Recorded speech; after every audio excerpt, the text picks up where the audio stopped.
मैं यूपीएससी छोड़ रहा हूँ क्योंकि मैं करीब दिल्ली 2022 में यहाँ पर आया हूँ और यूपीएससी की तैयारी में करीब 3 साल तैयारी किया हूँ।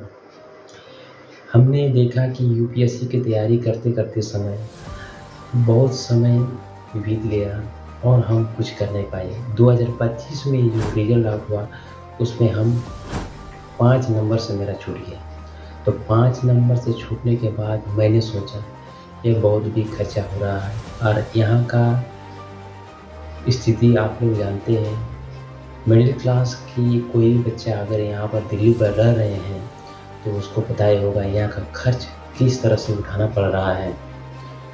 अगर आप मिडिल क्लास से हैं तो आपको समझ में आ गया होगा कि अगर आप यूपीएससी की तैयारी कर रहे हैं 1 से 2 साल 3 साल अगर लग गए और अगर उसमें आप क्रॉस नहीं कर पाए तो समझ जाना कि अब यहाँ पर रहना बहुत मुश्किल है और किसी और एग्ज़ाम की तैयारी करें ताकि आप आसानी से वो एग्ज़ाम को निकाल सकते हैं, जैसे SSC, CGL, railway, MTS, stenographer, group D and C. तो आप वहाँ पर तैयारी कर सकते हैं आसानी से।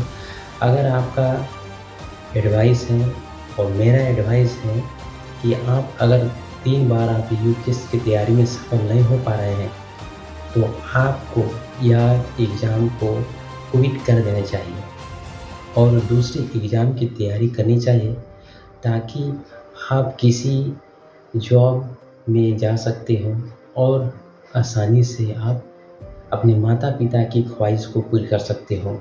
और दिल्ली में रहकर इसकी तैयारी करना बहुत कठिन। तो दोस्तों, मैंने यूपीएससी तैयारी को क्विट कर दिए हूँ और देख सकते हैं हमारे पीछे तरफ लगा हुआ है विनर्स। अब हम एसएससी की तैयारी कर रहे हैं ताकि हम दूसरी प्लेटफॉर्म में जा सकें। अगर आपका भी इच्छा है तो आप भी आसानी से कर सकते हैं। अगर आपके पास इच्छा शक्ति है करने की तो आप कर सकते हैं। अगर आपके पास यूपीएससी की तैयारी करते करते समय बीत जा रहा है और आपको थोड़ा थोड़ा कुछ समझ में आ रहा है या कुछ भी समझ में आ गया, मान लीजिए समझ में आने के बाद आपको या ऐसा लग रहा है कि यूपीएससी की तैयारी अब हमसे नहीं होने वाला है, तो आप छोड़ सकते हैं और किसी और एग्ज़ाम की तैयारी कर सकते हैं ताकि आप उस लक्ष्य तक प्राप्त कर सकते हैं जिसकी आप सोचे थे। तो दोस्तों, मैं आप लोग से यह कहना चाहता हूँ, अगर आपका यूपीएससी की तैयारी में अच्छी से मन लग रहा है तो आप यूपीएससी की तैयारी कर सकते हैं। मैं आपको दिखा रहा हूँ।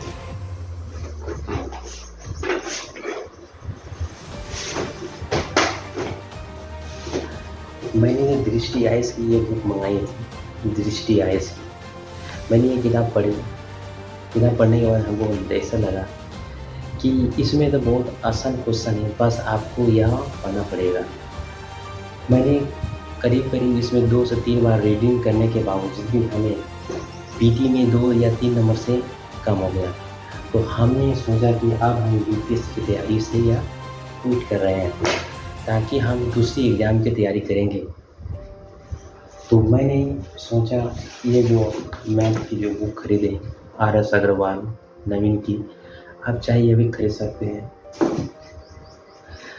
तो दोस्तों, अगर आप चाह रहे हैं कि यूपीएससी की तैयारी अगर आप करना चाहते हो या क्विट करना चाहते हो तो वह आप पर निर्भर करता है कि आप यूपीएससी की तैयारी करना चाह रहे हैं या किसी और एग्ज़ाम की तैयारी करना चाह रहे हैं। अगर आप किसी और एग्ज़ाम की तैयारी करना चाह रहे हैं और आपसे यूपीएससी एग्ज़ाम को बार बार प्रयास करते बावजूद आपका नहीं हो रहा है तो आपको यह छोड़ देनी चाहिए, क्योंकि इसमें भी समय का बर्बादी हो रहा है और समय की बर्बादी होने के कारण आपका घर वाला सोच रहा है कि मेरा बेटा गया है पढ़ने के लिए दिल्ली गया है और अच्छी तरह से पढ़ रहा है। तो पढ़ने के बाद भी आपका यह नहीं हो रहा है तो आप दूसरे एग्ज़ाम की ओर जा सकते हैं और दूसरे एग्ज़ाम की ओर जाने के बाद आपको वहाँ पर बहुत तरह के पढ़ना पड़ेगा। अब आप सोच रहे हैं कि यहाँ पढ़ने के बाद भी हमको फिर दूसरी पढ़ना पड़ेगा, किसी भी प्लेटफ़ॉर्म में जाने से पहले आपको सभी चीज़ की जानकारी अवश्य होनी चाहिए। आप यूट्यूब में देख सकते हैं, यूट्यूब से पढ़ाई कर सकते हैं। यूट्यूब में ऐसा इंस्टीट्यूट है, चाहे तो आप कुछ भी कर सकते हैं, पर आपको सही चीज़ों की उपयोग करना है। अगर आप सही चीज़ से उपयोग करते हैं, तो आप किसी भी एग्ज़ाम को आसानी से क्रैक कर सकते हो। दोस्तों, मेरा ये उत्तर कैसा लगा, तो कमेंट में ज़रूर बताना, क्योंकि मैं और दिल्ली में रहने वाला नहीं हूँ। अब हम एसएससी की तैयारी करना चाहता हूँ। तो दोस्तों, जय हिंद, वंदे मातरम।